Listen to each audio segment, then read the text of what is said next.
South Africa sabingelela kanza kwethu. Ngibekela umduduzo ngamkhwanaze. Sivela kwenhlangano ithuleleni singapha kaMashu.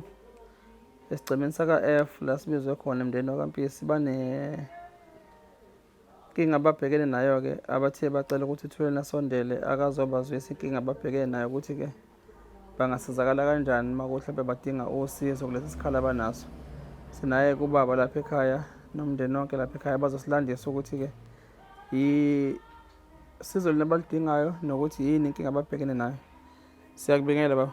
Yebo sanibona sana. Ninjani? Hayi sikhona. Ubaba ubani? Igama ngumuzi Sibongo Mpisi. Yebo. Yebo. Khona esiqhaqhaweni. Ngikhona la kwaMashu ngikholele khona. Yini nadli inja? Yebo. Nayidla impela inja?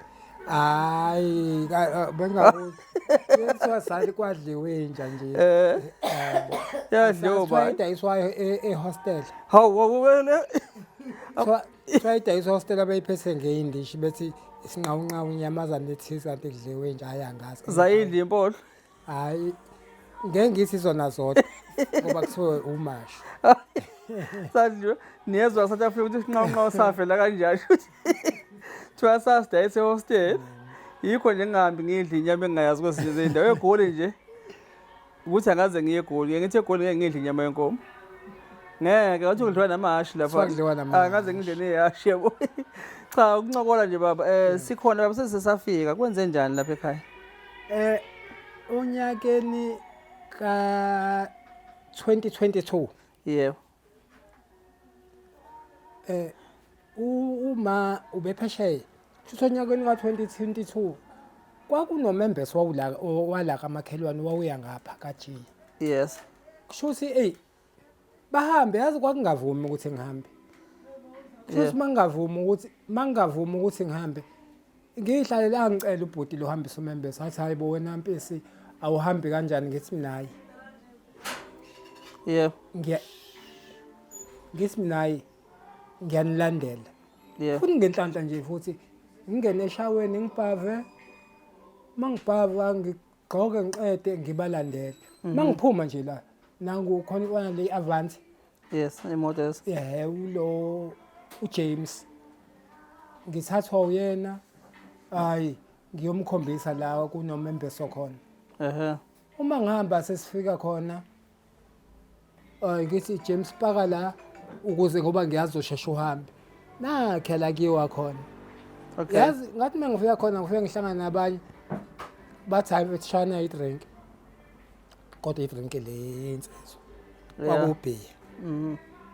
Ngashaya half a glass engafike lo buthongo obaba ake ngalendlela le ngayibona naku ngizowa ngimeli ngivalelisa same time awungakawuqeda u15 minutes ngifikile ngibuya ngela endlini ngivule ngene kamereni angiyazi le nto nengane encane ngikholthi iyalala kanje flat ngalala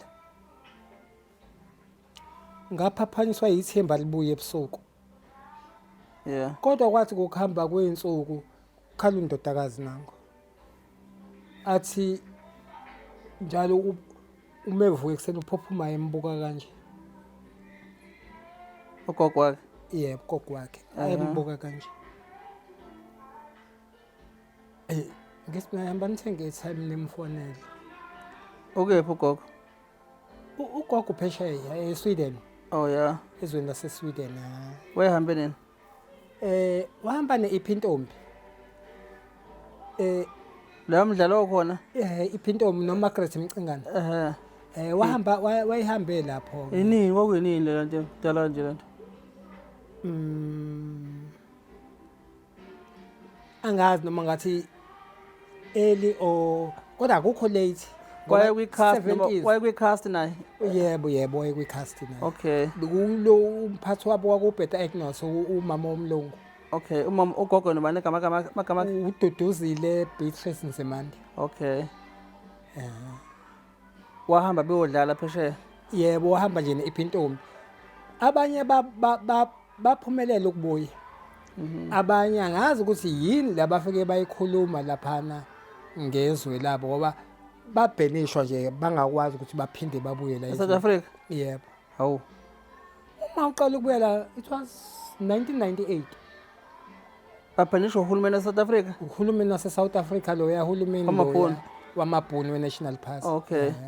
Shuthi nabo babe lana ngaphansi kwe-underground mhlawumbe ukuthi Ngiyacabanga bafake mhlawumbe undercover kwi-crew engathi iyodlala phesheya kanti yebo ngoba kusho ukuthi kodwa khona abakwazi ukubuya ngoba uThemba Mtshali Jones yes wayehamba nabo kodwa wabuya before bona wabuya early bona yes kusho ukuthi laba kunendaba abayikhuluma ezazingabafuni mangicabanga ekuyindaba ezayifaka izwe nempatho yasezweni ngaleso sikhathi wena vele uhamba umama usuhlakaniphile noma ubengakahlaniphile lutho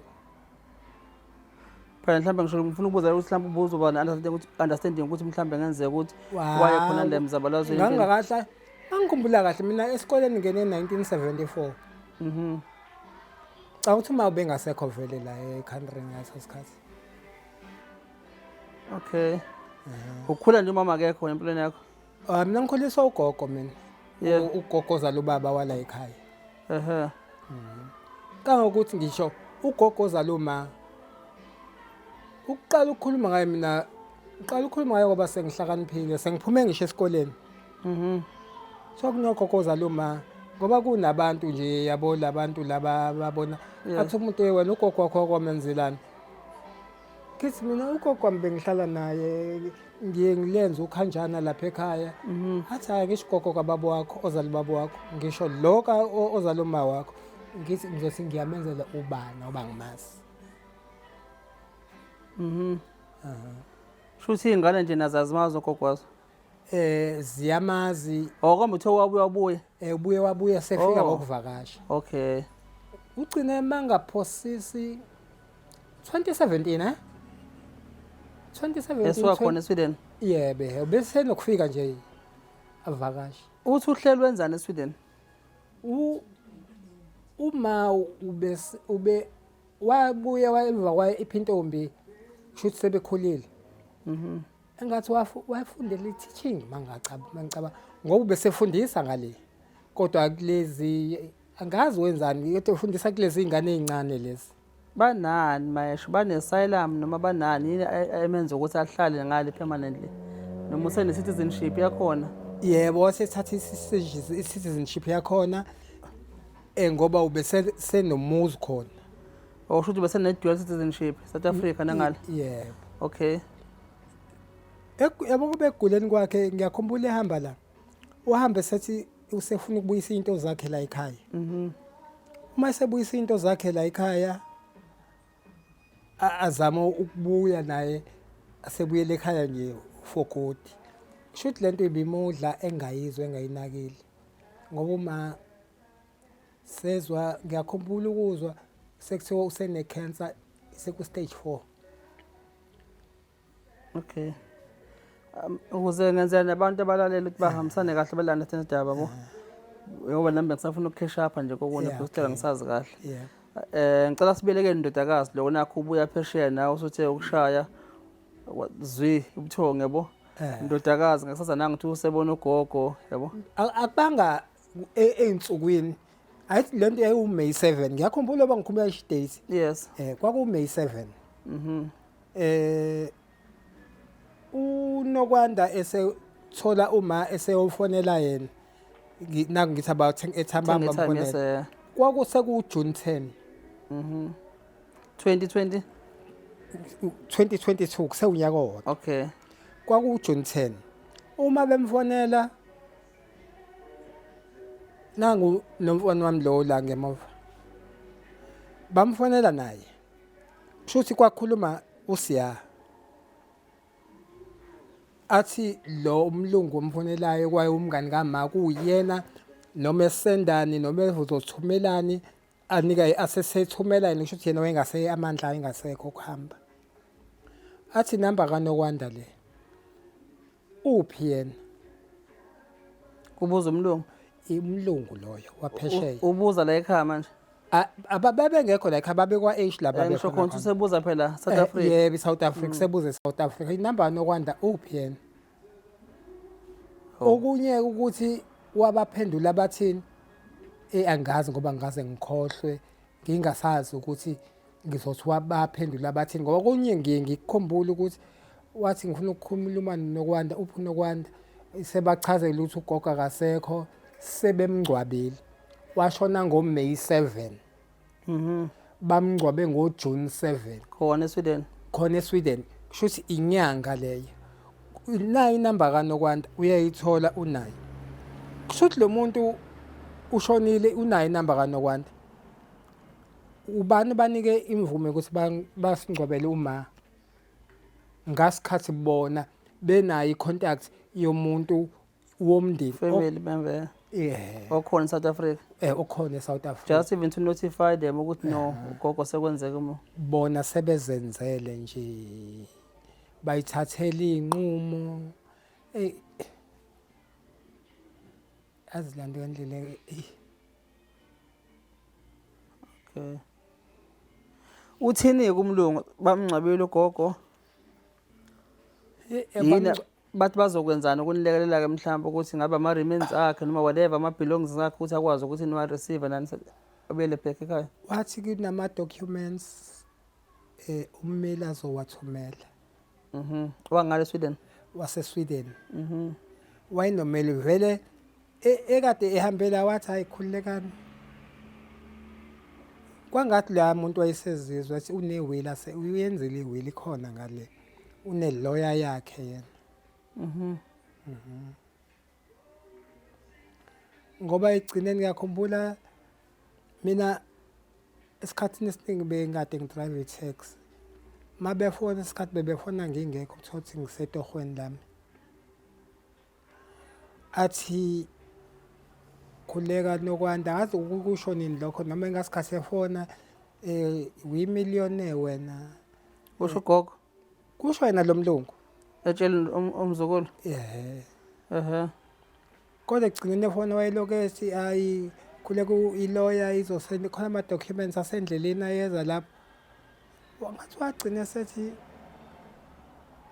uzothatha umuzi kama ahamba ayonikela ngawe commune nempahla zakhe but angazi ke kokunye ngoba kodwa ngiyakhumbula ngaze ngayibuza ukuthi angathatha kanjani umuzi kama ayonikela ngawe intandaneni ukhona umndeni wakhe ukhona umndeni wakhe wona abakhulumi lutho nawo ayikho into abavumelana ngayo nawo bayidecide bodwa lapha ngoba kusukela ngaleso sikhathi nje uma sifone incingo zethu eziqhamuka eSouth Africa akasayibambi isaringi number isaringi ibisaringa le kagogo kagogo ye no kuze kufonelwa yena ingobe kagogo engasaringi okay cabanga ukuthi bayivala ngasikhathi ethula okay manje sine situation la ekhaya yokuthi ke ugogo la ekhaya ushonele phesheya yebo ni wangcwatshwa phesheya ningazi yebo and nami uyangihlupha ke lezi insukwana lezi kusuka kule minyaka le yena ugogo uyangihlupha ukuhlupha kanjani uhlupha ngephupho athini akahleli kahle la ekhona uyagodola mhlambe sengize uma sengiyibuka lento kusho ukuthi sekuya ngesimo mhlambe zempilo zethu thina abantu zezizulu kanjani ngoba manje uvele ngibona ukuthi kusho ukuthi ufuna indlela into ethize angenzelwa yona angibona futhi angiyena lo muntu okhonze kakhulu lapha bendabuko kodwa sengize ngabona ukuthi efike ngigcine ngiyile ngizwe bona ukuthi banamapha amavayi yini abangangitshela yona ka Home Affairs engena notify ka Home Affairs uHome Affairs sake saya nomama uma wabantu abamlo wala ima wala ekhaya nkosikazi sake saya bafike kwathiwa asidlulele embassy yes yebo diplomacy nezokwazi ukuthi ni assist yebo okay uma siya lapha ku Smith Street Embassy House kwase kubhlungu inyawo ngalala ngiyakhumbula sikhuphukele khona masuka khona saya phezulu angazi yiphi le floor kodwa iphezulu basuka khona bathi i-Swedish embassy ayikho lapha basibhekela basigcina besikhombe kuMasgrave sayifuna le ndawo kuMasgrave abanike ngisho address sagcina singayithola ngoba sasithi masifika basikhombe Masgrave Center sibheke leyo ndawo asagcina singayitholanga kwanomunye sakhuluma naye owasikhomba esesikhomba kwathiwa ayikho la eKwaZulu Natal Pretoria nayekela kanjalo no asiyekelanga kanjalo umama uyena ke omunye ke okwathi kune ngazi noma ngayibiza ngerally noma inento eyila eMakoko wahamba waya khona bamkhombisa uNomsadu Boncube wathiwa angazi wasemnaye wathi ngiyakwazi ukukhuluma naye akakhulume nabantu angazi ababegqokeni bekanjani njani bekhuluma nalabo bantu labo bantu bakukhomba Premier's house shona phansi lapha ngathi usubheke ngasemtateni lapha usukuhamba ngofield ithandeka cross ushone phansi le yeah ngazi sekuyini la mgaqa uthi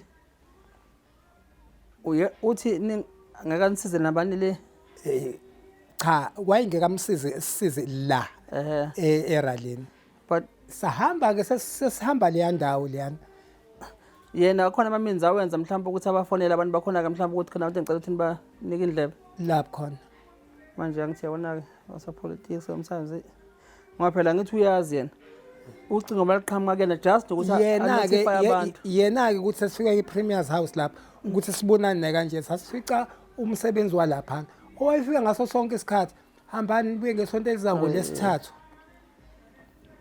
hambani nibuye ngesonto elizango lesithathu usalinde yo manje nikudinga ukuthi amathambo kagogo abuye nento zakhe yebo South Africa siphuma kanjani kulesimo esikanje okunye ke lokho esibhekana kwa namhlanje la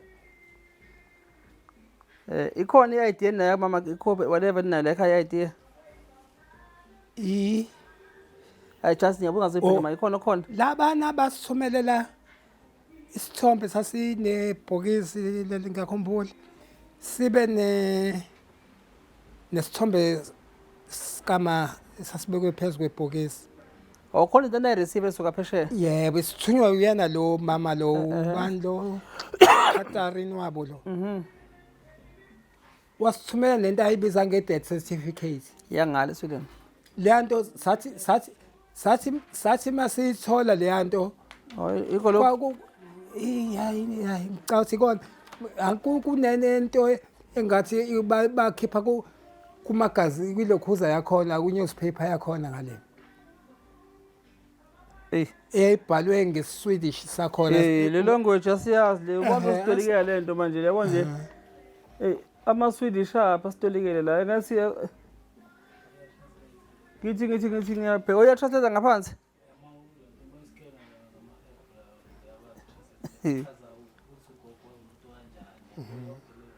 okay ibona basebaza umlando wakhe kakhulu nathi South Africa nakho kukhona kulungile okay na receive libhokisi lesithombe sika mama shuthi esibeke phezulu kwebhokisi okay bathini ngale usiko lakhona ngicela sibheke nako Google mhlawumbe ukuthi angilazi kuseko inkolo yabe mhlawumbe khona abantu aba-incriminate ngidla abashisa abantu abelungu khona abantu abashisa abantu especially abelungu bayithanda lento leyo kube khona njengathi sikwazi ukuthi singcwabe ukuthi wamngcwaba asithembe ukuthi kodwa asikho sure ngoba asazi thina mina ngazi ibhokisi lela abaliveze lalinesithombe phezulu ukuthi wafakwa emgodini noma washiswa ngenqamba mangangazi okay Okay. Enye into umlungu lo owangcwaba ugogo. Umama sorry. Njingelele uthandeka Mpisi lo. Yes. Enye into eyinkinga ngalomlungu, umlungu unezinto eziningi ayeyifihla. Yabo nje ekufoneni kwethu sasivele silokhu simfonela ugogo eguleni kwakhe. Sixhumana naye. Kwahamba kusho ugogo wangabe sakwazi ukubamba ucingo. Ngoba ngikhumbula kahle ugogo bagcina ukukhuluma naye abantwana mhla ka4 May. U5, u6, u7 mazange bekwazi ukukhuluma naye. Kodwa belokhu bezama ukumthola. Kuze izoshaya lo June loyo vele uyazama ukutholakala. Okuchaza ukuthi uCatherine akwazi ukuthi ubengaliboni lo ucingo beliziba ngamabomu. Kwazi ngicabanga kwaze wafika isikhathi sokuthi liphelelwa ibattery.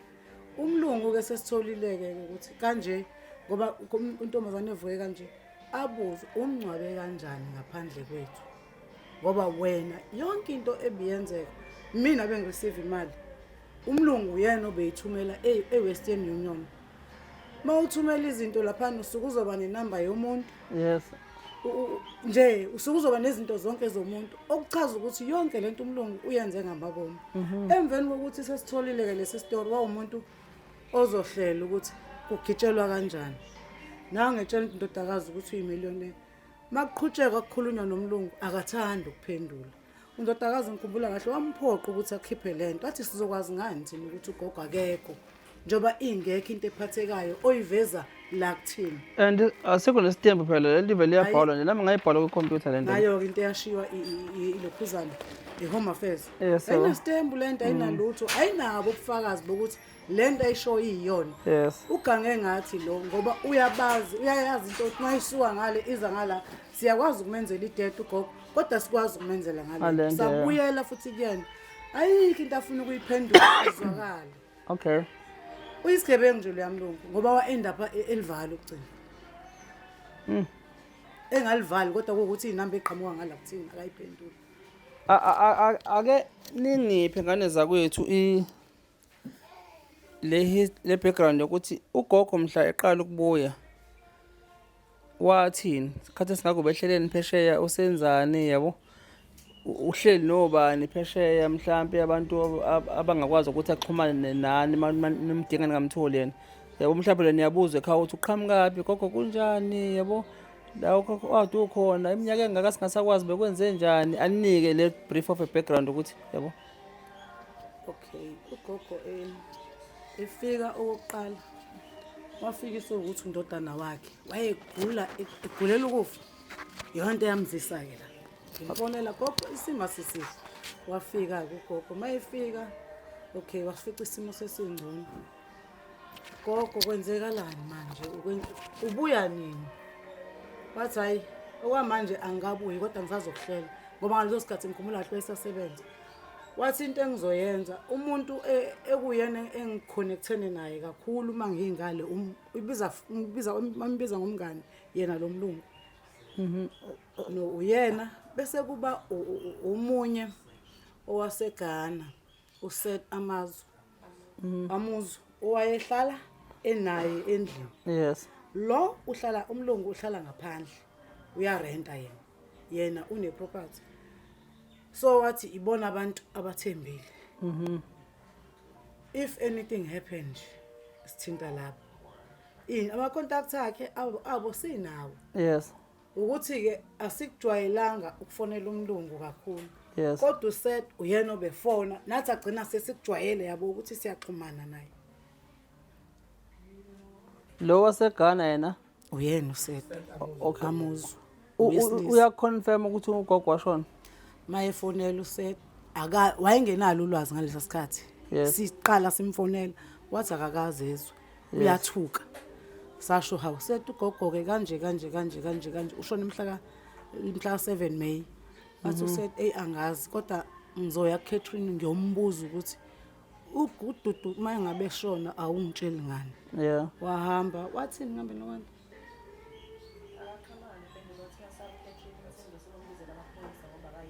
Okay. What?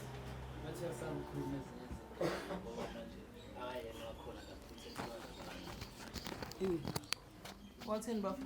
wathi uyasaba ukukhuluma uSeth because yena waseGhana, so umthetho walapha kuthiwa umuntu ongayena wakhona vele lapha, so akanawo ama-rights afana nalo munye, so engaxoshwa nomnini khona lapha, so wayenzela yena impilo yakhe. Yes. uSeth enazo zonke izinto zikagogo azaziyo ezikuyena kunane-will. Yes. I-will yafika kunina? Ayikaze fike uSeth thatha isiza sifone akasendele seshonile ugogo. Wathi ngeke aze akwazi. Ufuna thina size ngale kube ingane abafuna le will bese yayikhipha. Nizohamba ngani ke leni nifike laphi ni? Angazi ngamtshela ngathi asikwazi phela ukufika lapha. Akafunanga ke naye. Manje angisazi noma naye uyangena kulento ngoba Sikhona isithombe sikagogo? ifoni Ninazo? inenkinga, ifoni inezinto zakhe. Awusafonini nazama ukuthi nisisendele lesi sibone. Hey South Africa, hayi awona ke inzuka scale, yabo. Inzuka scale esibhekene nayo party ke. Siyaza sisodwa sinani balandeli bethuleleni. Silekeleleni nganza ukuthi kuleleke lo mndeni lo. Ngokindlela ekufuneka ilandeleke yomthetho. Asikaze thina sinazo ngisho ihlobo eziphesheya thina siphele nje khona la. Ukuthi mase kunje na ke kuphunywa kubhekwe ngapi. Nathi noma sizozama mhlambe kuba khona sibathintayo but ke ngiyazi sinabantu aba overseas kumanje vele abakhona la kwithuleleni abangakwazi ukuthi mhlambe basilekele nabo ngolwazi abanalo ukuthi mase kunje yini esingayenza. Idolobha bekulona lapha eSweden iliphi noma mhlambe kuthiwa iprovince whatever banama Stockholm. ubenitshela ugogo. Okay ngicela ungineleni baba ma. Ngicela ungineleni mic baba. Wayibakubhala ba uNosbok Stockholm. Stockholm. La phezulu.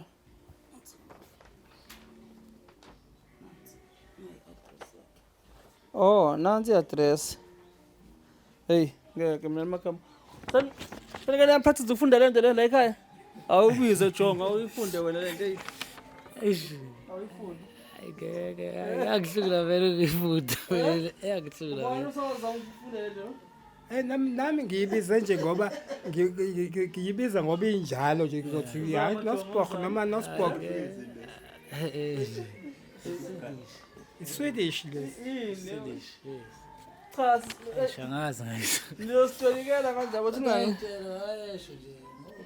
Umndeni open. Ngoba kusenje uvuswa yena ukhuluma. Posters address. Livangen, 13 LGH 1002 14567 in Nosbok. Ubona umdlalo wadlala eSweden eSouth Africa. Uba Kodwa manje kwasevela uDurban la South Africa la ngezansi. Hey nganza ukuthi angiyazi nazi i-address angiyazi ukuthi anisilekeleleni. Abantu base Sweden base South Africa ngalapho nisilele ngalisibe le address le nganza kwethu. Mhlambe ningasilekela kakhulu ukuthi nisithole ulwazi lokuthi ke umama lo nokucheckela mhlambe ngalapho ke kwa Home Affairs wakhona. Ukuthi umuntu kanje usakhona emhlabeni ngalapho noma usashona noma esashona yini esingayenza mhlawumbe ukulekelela lo mndeni ukuze akwazi ukuthi ke kutholakala ama remains kagogo akwazi ukubuya ezofihlwa ngapha emndenini wakhe. Baba yabona la phathwa ikhanda. Asiyazi indlela but sizoyifuna siyithole.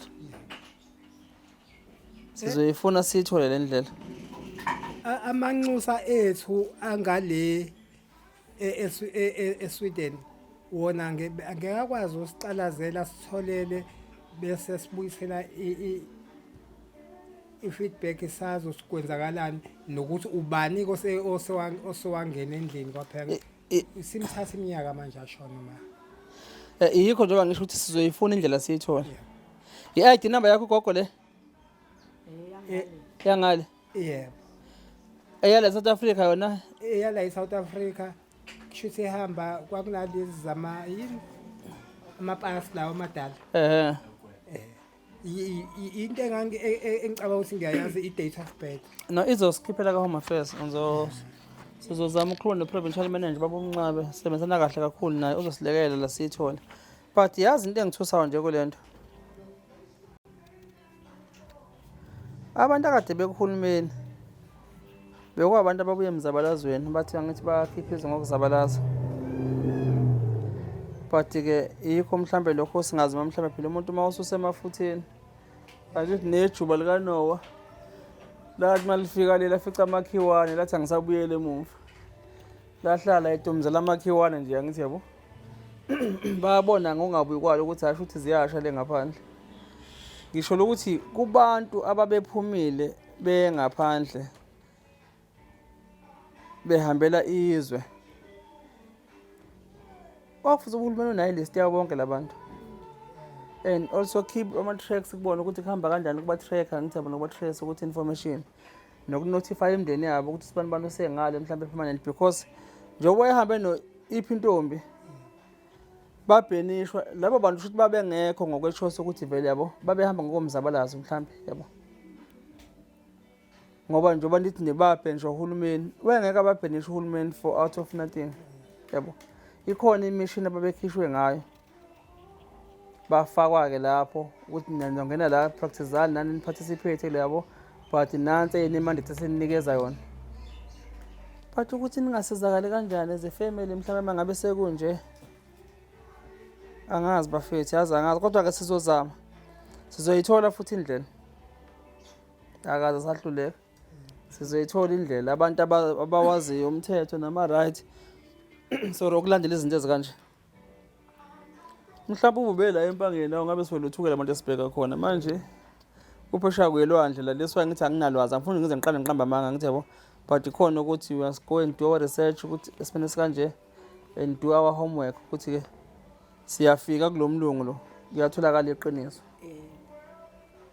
Enye into futhi Mdu, this was 2014 ugogo efika la ku-December.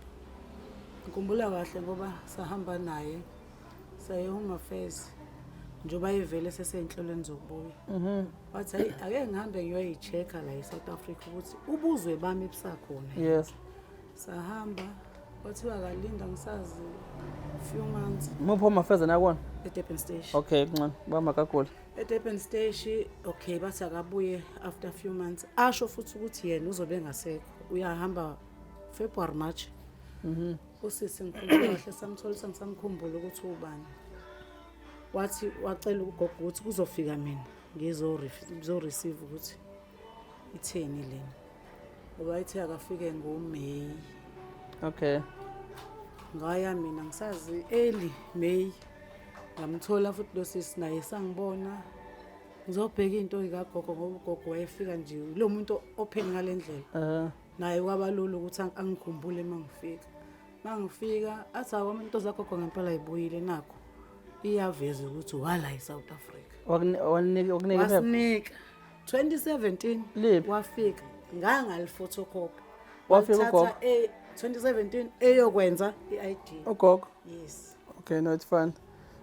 Ukuthi nje isonto baba makagula ke ikholo elikhulu lele ilunga lebandla elikhulu eZayoni. Ngifuna ukuzama ukuthi ngenze i-appointment nani manje nisekhona yabo, ngoba kusasa angikho but Tuesday ngicela ukuthi ngimzame manje just to confirm i-appointment naye angithi yabo ngiqale nje kuyena our first of point of departure siye kuyena, uyena uzokwazi ukuthi asilekelele la ngoba Home Affairs.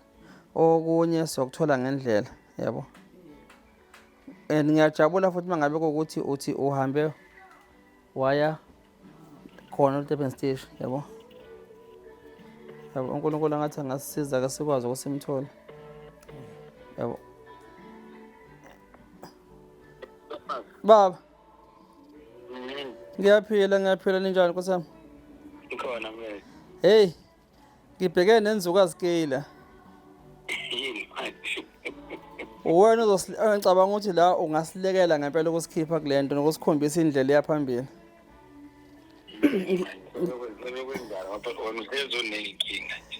Ngila kaMashu kaF ngizobona umndeni wakaJele la.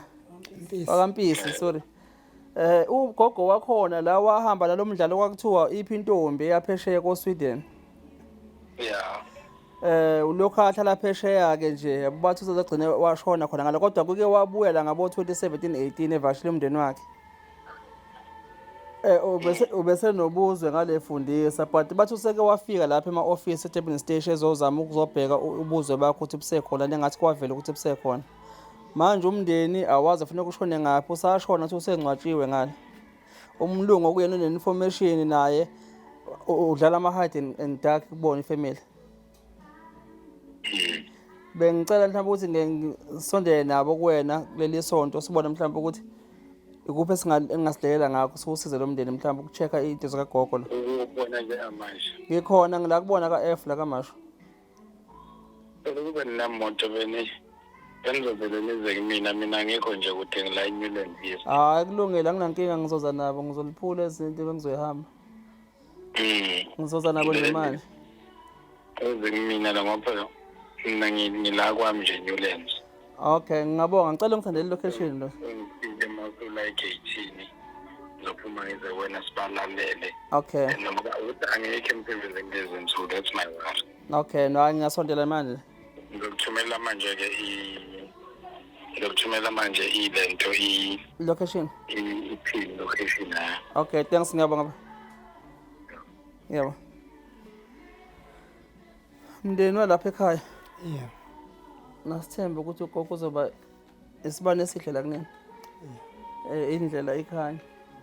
Nanko kumusa ngokusenzela icebo nangibaba magagula yakhe emsebenzini kodwa ke uthi asondeni kena njengamanje. Asingabe salokho ke sidonsisa.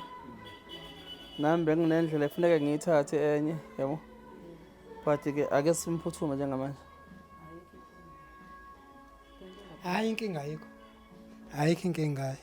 Okay. Ngiyacabanga konke singamphuthuma.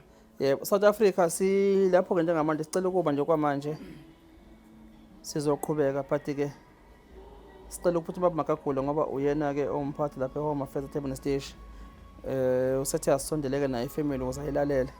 Yasithemba ukuthi uNkulunkulu uzosipha ke umhlathandlela. Sithembe sonke kanjalo. Yeah. Ukuthi khona indlela eyaphambili esiyitholayo. Hayi ke ngizobele ngithi i-break okwamanje. Sizoqhubeka siyabuya. Sisangase etolo manje asina ngisho ama-ad kaThuleni. Abavela abaxhasi phela ngabe nje sithi i-break nje ngabe kudlala ama-ad abo la ngithi yabo siyabonga. South Africa siphinde sinibingelele ke kuphathu sasibuye emakethe. Sesihambile ngane zakwethu ngiqale nje ngizothatha kakhulu ukubonga baba Magagula owumphathi wakaHome Affairs lapha eDurban Station. Sibonga leadership le yakhe nokuyinikela noma esekhaya kuyisonto namhlanje kodwa ke futhi eselivini kodwa ukwazi ukuthi asinike isikhathi ukuthi size azowuza umndeni kodwa ke ngicela ukuyekela kubona bake basho ukuthi ke sihambe kanjani mama. Nathi Mike ngathatha nje usho ukuthi nambe kanjani. Yebo baba, siyabonga kubaba uMagagula. Uzwakala nje ewumuntu oyiqonda kahle zonke izinto. So ubaba uchazile nje ukuthi uzolungisa ngendaba ngoba sasitholile yini ngambe la ngikhohle incwadi esikwapha yokukhombisa ukuthi wayewala eSouth Africa yobuzwe. So angazi uzofona kanjani atholeke azama ukwenza i-debt uchaze nje yonke into yalula. Ya sizobe uchazile ukuthi sanibona ngiyabingelele. Yebo sizoyenza njani. Hayi sikhona Jo. Uzwene nafethu. Uchazile nje wathi yonke into nje kulula kakhulu uzokwenza zonke izinto zibe lula. Because umsebenzi wakhe uchaze nje ngendlela ayazi ngayo uthi uzothola yonke into nje unomuntu ozomthola le ukuthi kumele embassy wale kulula nje kuyena yonke. Kodwa nizwile ukuthi ubungekho baba ukuthi phela ukusondeza imic baba sondeza ukuthi ugogo phela nje bahamba esayitshitshi yabo bedlala kungenzeka mhlawumbe ukuthi khona nomkhulu khona ngalesifideni. Ya ushile impela. Ngambuza ke lapho wachaza wathi hayi besingakabi naye umunye ubaba omusha khona. Cha iminyaka engaka ayehambile iminyaka ingaka eminingi phela iminyaka ayehambile. Naku ma. Hayi mina engiyaziyo nje ile yaseGoli. Oh, khona umkhulu osegoli. Ukhona umkhulu beseGoli agcine kuyena impela. Egcina ukufika la. Thapelo Mkwena lokho. Egcina nje ukufika eSouth Africa. Okay. Ngine-millionaire ke ngapha. Okuthiwa i-millionaire ngathi ugogo. Uthi umlungu one-millionaire. Ngicela ukunibingelela yebo washo njalo. Yebo, umzukulu kagogo. Nomzukulu kagogo lo. Bazalo yena umama benobaba. So ngibona nje bexhumana ke nomlungu lo phesheya. Igama ubani sisi? Unokwanda. Yebo. Okay. Wena bafasa isho ngegama. Ngosiyabonga. Okay, wena ubhuti omdala kusisi? Mina ngimdala. Oh, wathi wena kuthiwa uyi-millionaire? Hayi ngicabanga ukuthi wayezama ukugqiba ihlazo lokuthi usengcwaba ugogo ngaphandle kwemvume yethu. Wase wafihla ngamanga ukuthi ugogo unemali eningi ngizoba yimiliyoni. Ngiyimiliyoni kanjani eGoli baba? Hawu kwayidlala ngami. Okay, wena uzweni ke baba Magagula wena? Hawu baba Magagula ngimuzwe Baba Magagula ngimuzwe ekhuluma kahle kakhulu. Uthe yonke into izolunga uzoqala kulungise ngoHome Affairs. Aqala azame ukucheck ugogo we-system. Khona ezokwazi ukuthi kube lula ukuthi amcheck nangale yakwazi ukumbulala ngala ukuze alungise date. Axhumane nomunye khona omunye umuntu amfonelelise ukuthi ngimkhokhe isibongo sakhe. Yep, lo athe uzo-checka kuyena ukuthi waye kwi-iphi intombi ngempela yini. Okay. Nanokuthi waye nobani kwi-iphi intombi. Okay. No, siyabonga. Baba, sesambe sabuya. Yebo ngiyezwa senihambe nabo. Yebo. Iphintombi ngalesa sikhathi yayiphethwe uBeta Agnes. Okay. Umama womlungu. Yes. Cathi abantwana nabo oThemba Mtshali Jones. Yes. Ubani lo mama lo sekuzalo lo uThemba Inyandeni. Yes. Nabo Thapelo Mkwena. Yes.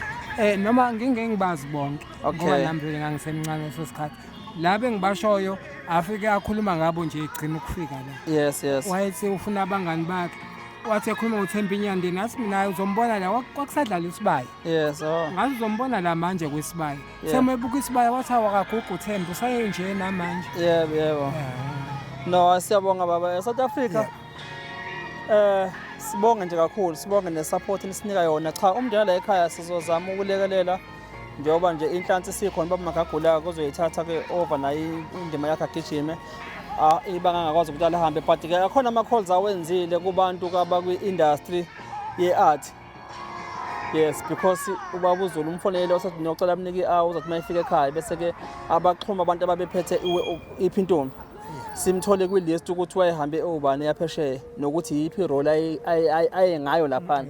Because abantu babe underground abanye bobe plantiwe mhlawumbe ukuthi abangeneka lapho baye ko Sweden no England whatever bebeya khona behamba ngomdlalo oshalazi. Sokuthola konke lokho bese siyawazi ukuthi kutholakala ukuthi phesheya lapha ekhona ubehlala nobani isibhaliswe ngobani izinto nje bathe chaza baba Magagula nje ngithi ake silindene ke ngane zakwethu ke siyoza ke no part 3 ake ningene emarket nisale kahle ke siyanithanda emakhaya. Yeah.